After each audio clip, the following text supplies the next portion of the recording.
Welcome to another edition of Around the Table with Stacy Smith as we take a look at the political scene in Western Pennsylvania and, of course, nationally. And at this moment, we're looking at a probable rematch of Trump versus Biden in 2024. However, poll after poll indicates many Americans don't want a rematch, indicating and leading to talk of a third-party candidate, perhaps Senator Joe Manchin of West Virginia as that candidate. Well, many Democrats say that a third-party candidate would be just a spoiler and throw the election to Donald Trump. Joe, do you agree with that analysis? Yeah, I do agree with that analysis, and it's not just Democrats that say that. The people behind No Labels have stated that their goal is to keep Donald Trump from being elected in this round, but they acknowledge the fact that it's likely that a third option may very well have that effect.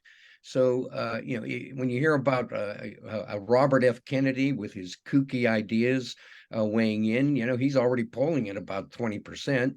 That could have the same effect as well. So, these are tricky times for the Biden camp. I think if you look at his record alone and the 350 some bipartisan bills that he signed, just based upon his record, you have to say we have a very successful incumbent candidate here, but it could be derailed by a third party. I agree, Professor. We have a situation here where they say it's about keeping Trump from getting reelected, assuming that at face value is true. And let's assume it's not some shadow Trump organization trying to derail Biden. Let's start with that premise. Then I think cooler heads will prevail the closer we get to the Democratic National Convention. This organization will come in close with the DNC and the Biden camp, and they will look at the reality of the situation. And the folks who do the polling and the micro data and the managing and the get out the vote, they will show clearly and unequivocally by that time what would happen if these folks were to put a third party candidate in. And I believe at that point, hey, they'll be in a position like you do at conventions to cut some deals, do some deal making, get some things done, get some planks on the platform. But I think if they truly are about keeping Trump from getting elected, they will see the writing on the wall. They will come into the tent. They will come into the fold and will be stronger for it. But if they were to do what they say they're doing now, advantage Donald Trump, unfortunately. But historically, third-party candidacies for the president have not done well. Most recently, Ross Perot was in there, and he certainly helped the Democrats out in the election and hurt the Republicans. I think a third-party candidate actually hurts both parties and will attract the people that are in the middle saying a pox on both of their houses. We don't like either candidate. We're going to go with the third. But I don't think they can garner enough votes to actually win an election. So I can't predict who that hurts. I think it hurts both. Which is more detrimental to a political campaign, a third-party candidate or voters who just say, the heck with it, I don't like either candidate, I'm sitting home and I'm not going to vote? Well, you're going to have to rely on some pretty careful polling to pick one over the other. I think that can change from race to race. I think so too. I mean, like the governor brings up the Ross Perot analogy. He wasn't part of some group or some organization like we're seeing now. He was about Ross Perot, and for a little while there, and about right around this time of year, it looked like he might actually pull it off. Nobody was going to be able to talk to him about pragmatics, and he wasn't in there to keep one candidate from winning versus another. He was in there for himself and these ideas that he had. I think, like the professor said, it's situational, case by case, race by race. I don't know that this would move disenfranchised people into a third party tent. Depending on who that candidate would be. But I think it gets back to the bigger equation.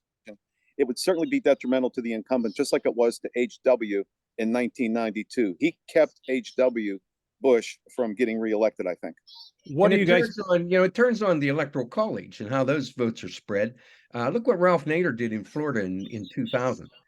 He took just enough votes away from Al Gore to change the result of the election.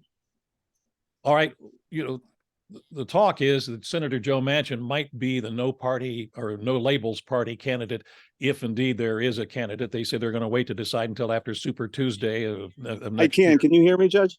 Yep. I'm sorry. We've got. We just got a new date. we have Jim talking about somebody else about something else, and he'll be off that phone in just a moment, I hope. Anyway, the question I have for you guys is, what does this do to Joe Manchin's? position? No, I think we're just waiting to Joe's, hopefully get this Joe's done. generally I don't think any of not, us, or me particularly, got a chance to controlled upload it. by outside forces. He's been I think a very fine United States senator. He's shown a willingness to move from one side of the aisle to the other. I think there's some likelihood that he would have an impact on this race. We don't know how he'll run nationally, but certainly he's managed to thread the needle in West Virginia, which is quite an accomplishment. Well, and he is suffering from that. He's going to have a hard time if he does run for Senate again next year in beating now Governor Justice in that. I mean, West Virginia in 10 years has gone from dark blue to dark red. And he's kind of without a place to go. And I think this might be why people are mentioning his name. Might be also why he's been trying to broker some deals. But I think he also, I'll give him credit, I think he believes in what he's doing.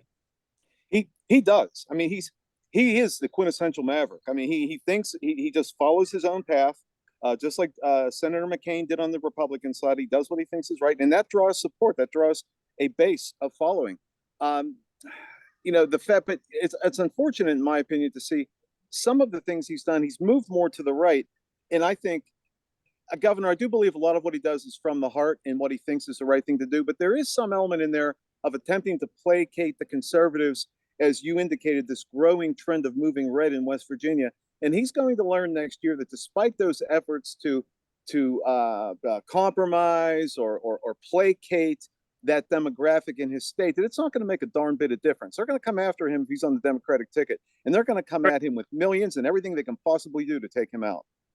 Well, that goes to the national politics, and you're going to see a lot of money spent by the Senate Democrats and the Senate Republicans, because that balance is what, one vote Yes. at this time?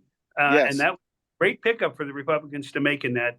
That goes back to talking about Casey, and you'll see a lot of money spent in that race in 2024 to try and knock somebody off who I think is going to be very hard to knock off. All right. Yeah. You know what?